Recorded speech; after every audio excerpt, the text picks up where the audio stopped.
My sister stood up at Thanksgiving and told the whole family our parents were giving her the house and that I would get nothing. Everyone cheered for her, but I just smiled, looked at my dad, and asked one quiet question. His fork clattered onto his plate. My sister screamed, "Tell us what?" They had no idea I was holding a secret that would shatter their perfect world.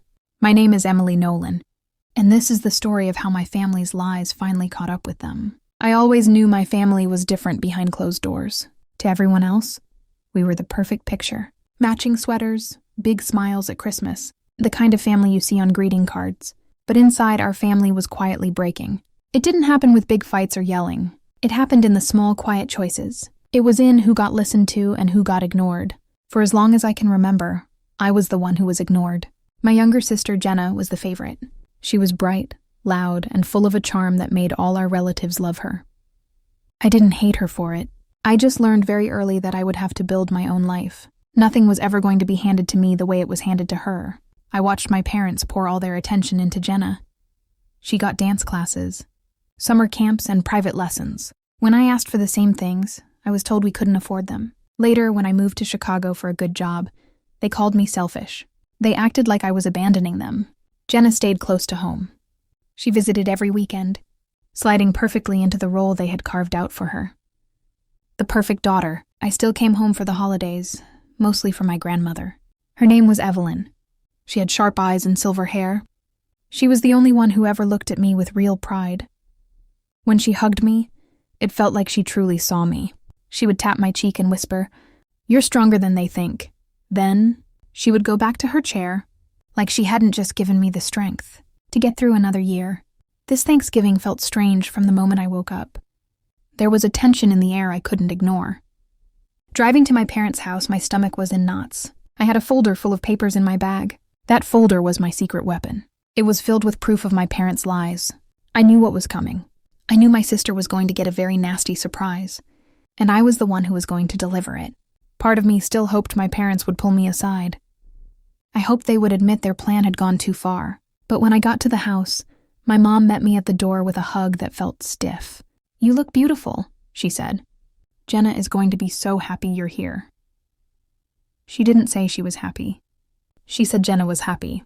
That small word told me everything I needed to know. I was not the star of this show. I was just an audience member for my sister's big moment.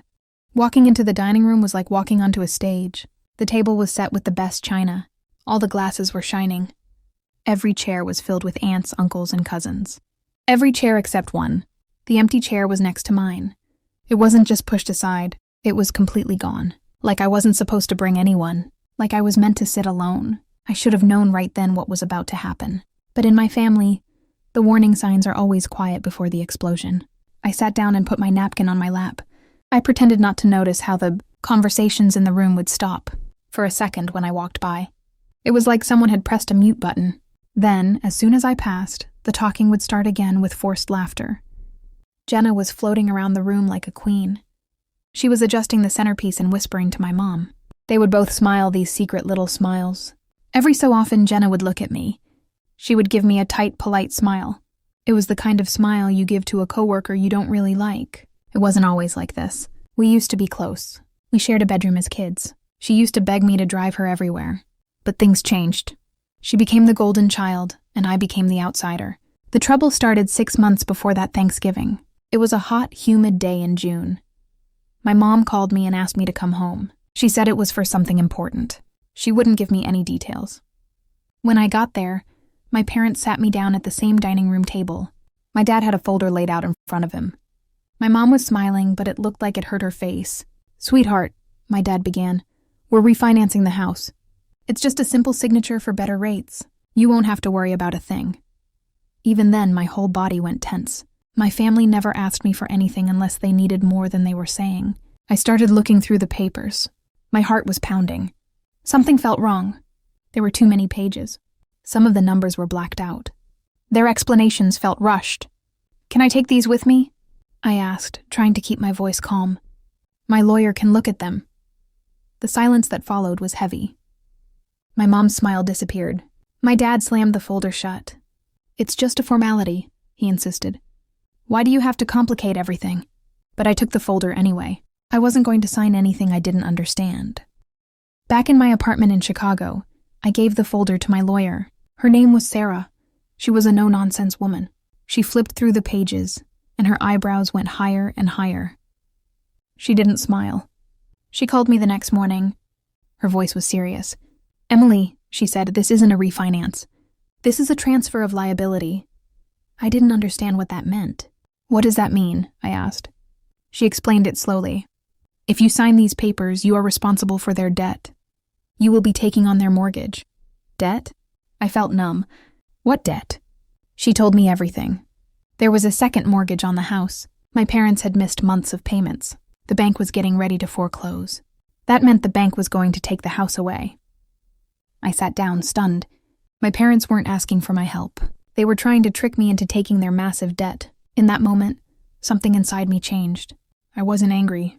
I felt something colder and steadier. It was the feeling of knowing you can't trust the people who are supposed to love you the most. 2 months after the papers, my dad called me again. This time he asked me for money. He said it was for my mom's medical bills. He sounded desperate. I felt a pang of worry for my mom. "Of course," I said. "I can pay the hospital directly. Just send me the bills." There was a long pause on the other end of the phone. Then my dad's story started to fall apart. He started mumbling. He said it wasn't exactly for the hospital. The truth finally came out. It was for the house. The late payments, the deadlines, the desperation. They were about to lose everything. I told him I wouldn't give him cash, but I would help them make a plan to talk to the bank. He got angry and hung up on me. Now, sitting at the Thanksgiving table, I remembered that phone call. I watched Jenna laughing and smiling. She had no idea what was really happening. My parents weren't giving her a house. They were giving her a disaster, and they expected me to sit there and watch it happen. In the months leading up to Thanksgiving, the secret was like a wall between me and my parents. We didn't talk about the papers I refused to sign. We didn't talk about the phone call where my dad admitted the truth. Our conversations became very small. We talked about the weather. We talked about my job. It was like we were all pretending a giant hole wasn't in the middle of our family. But I didn't just sit back. I started doing my own research. I pulled the property records. I found out everything. The second mortgage was huge. The interest rates were high. The bank had already sent warning letters. My parents were drowning in debt. And instead of asking for help, they were trying to find someone to drown with them. At first, I thought that person was me. I had a stable job. I didn't have kids. They saw me as their safety net. Saying no to them was hard. It felt like I was being a bad daughter, but I knew I had to protect myself. Then, I started seeing Jenna's posts online. She would post photos on the front porch of our parents' house. Her captions were about big changes and new beginnings. She made jokes about being ready to be a homeowner. Every post felt like a punch in the gut. A week before Thanksgiving, my mom called me. She was gushing about how excited Jenna was. She said Jenna couldn't wait to host family dinners in the house once.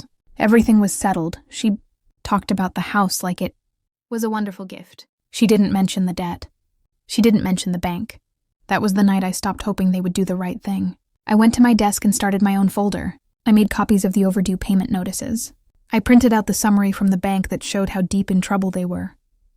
I didn't want to hurt them. I just wanted to make sure no one could pretend they didn't know the truth. On Thanksgiving morning, I drove to my parents' house with that folder in my bag. The knot in my stomach was tight. I walked into the house and the air was thick with their secret. My grandmother was already there. She caught my eye from across the room and gave me a small, slow nod. It was like she was telling me she knew what was about to happen. It was like she was giving me her permission to speak up. I sat down at the table. My hand brushed against my bag. I could feel the folder inside. The papers felt heavy, like the truth they held. I looked around at my family. They were all laughing and talking. They had no idea the storm that was about to hit. I made a decision right then. If my parents were going to turn this dinner into a show, I was done being a quiet extra in the background. I was going to have a leading role. The dinner started. People were passing around turkey and mashed potatoes. The noise was loud. Then my sister Jenna stood up. She tapped her glass with her fork until the room got quiet. She was glowing. Her hair was perfect.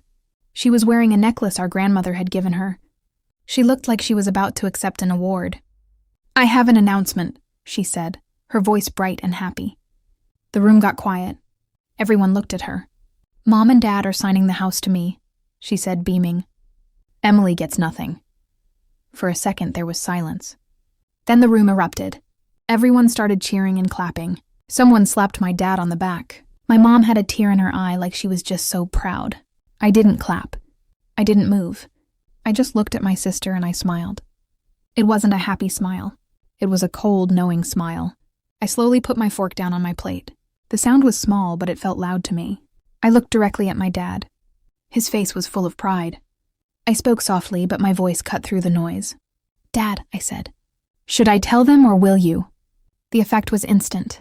It was like I had sucked all the air out of the room. The cheering stopped. The laughing stopped.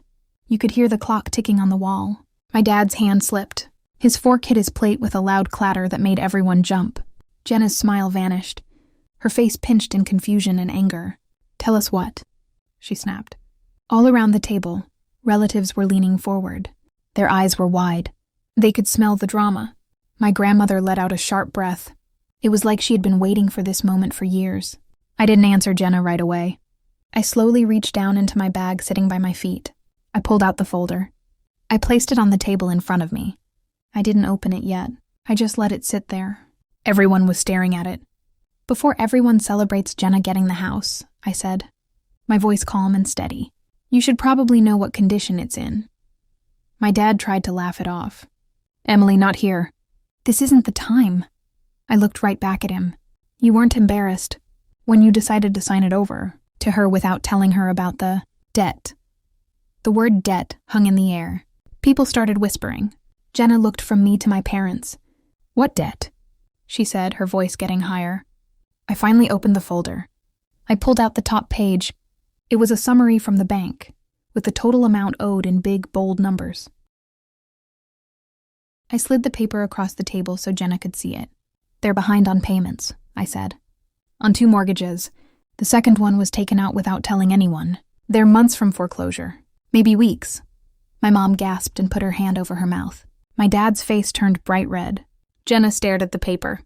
She blinked, like she couldn't understand the words. "That's not true," she yelled. "They would have told me."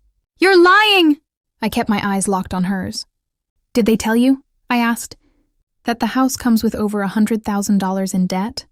That if you sign those papers, you will be responsible for every single missed payment?"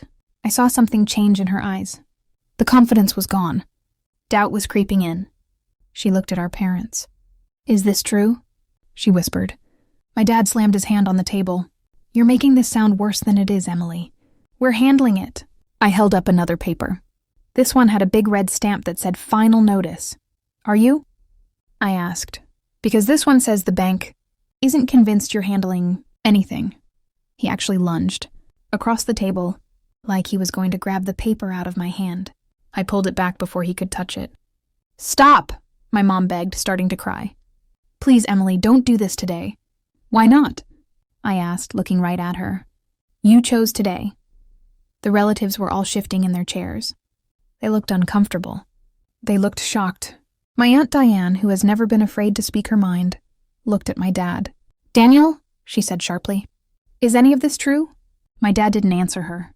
He just clenched his jaw, looking down at the table. My mom was sobbing into her napkin. Jenna kept looking back and forth between them and me. The happy celebration was completely gone.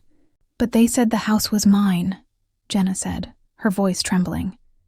"It was never a gift, Jenna," I said, my voice softer now. "It was an escape route for them. They needed someone to carry the debt. First, they tried to trick me into signing for it. When I said no, they chose you." Jenna was standing in her pretty dress, but she was starting to shake. Her fiancé, Tyler, was sitting next to her.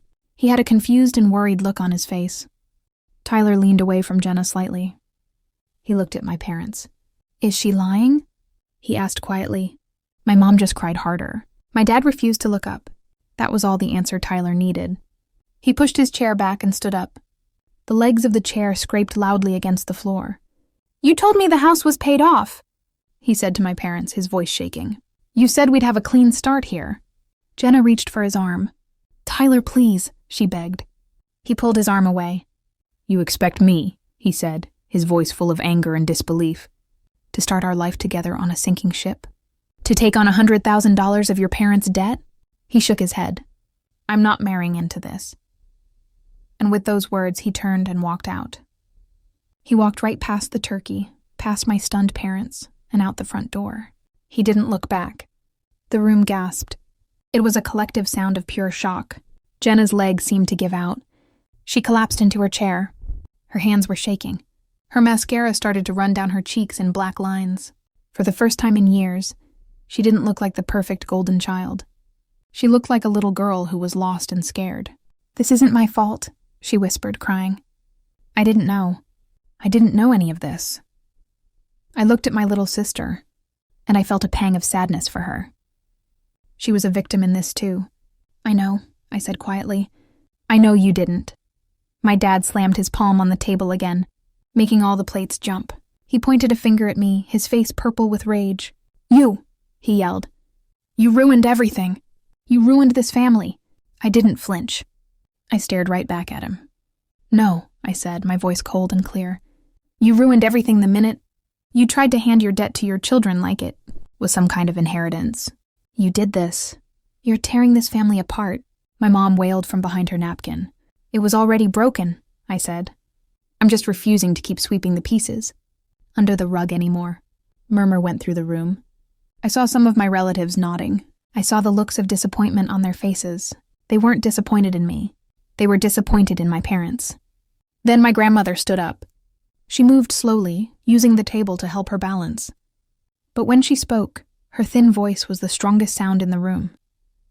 I taught you better than this, Daniel, she said to my father. Her eyes were sharp and clear. Your daughters are not lifeboats for you to climb into when you make a mess of your own life. My dad seemed to shrink in his chair. He couldn't look at her. My mom cried even harder. Jenna finally looked up at me. Her eyes were empty and hollow. What do I do now? She asked. That question hit me hard, not because I had all the answers, but because for the first time, she was asking me. She wasn't asking the parents who had built her a world of lies. She was asking the sister they had always pushed aside. Before I could even answer Jenna, we heard a sound. A loud, hard knock on the front door. It wasn't a friendly knock. It was official sounding. Everyone in the dining room froze. All heads turned toward the door. My dad frowned. Who is that? He muttered. He got up and walked to the door, looking annoyed. He opened it. A woman was standing there. She was wearing a plain suit. A badge was clipped to her belt. She had a calm, serious expression on her face. Mr. Nolan? She asked. I need to speak with you and your wife regarding your mortgage records. The room erupted again, but this time it was a wave of pure disbelief. My mom let out a small scream. My dad's face went from red to a sickly white. Jenna grabbed the edge of the table like she was afraid she might fall over. I didn't move. I just sat there watching it all happen. I took a slow, deep breath. The truth was finally here, and it wasn't just coming from me anymore. Why is she here? My dad whispered, his voice cracking. The investigator didn't blink. We received a report of potential financial misconduct, she said calmly. I have a few questions for you. You could have heard a pin drop in that room. Not one person was cheering now. My mom looked at me, her eyes begging. Emily, she sobbed. Tell her you misunderstood.